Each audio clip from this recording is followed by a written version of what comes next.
राहुल गांधी हे देशाचे नेते आहेत आणि त्यांनी देशासाठी भारत जोडो यात्रा सुरू केली आणि त्यांचे स्वागत आम्ही आमच्या भांडूपमध्ये करणार आहोत। भारतीय जनता पार्टी काय म्हणते आणि त्यांच्या शब्दावर किती विश्वास ठेवायचा हे संपूर्ण देशाला माहिती आहे।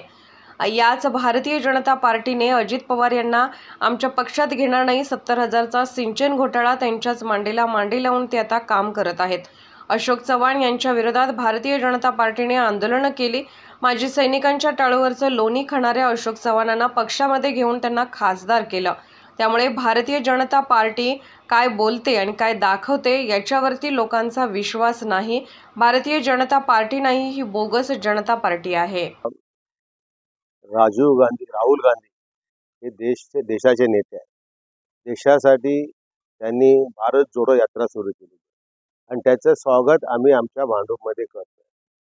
भारतीय जनता पार्टी काय म्हणते आणि त्यांच्या शब्दावर किती विश्वास ठेवायचा हे अख्ख्या देशाला माहिती आहे। याच भारतीय जनता पार्टीने अजित पवारांना घेणार नाही, आमच्या पक्षात घेणार नाही, 70,000चा सिंचन घोटाळा त्यांच्याच मांडीला लावून बसून ते आता काम करत आहे।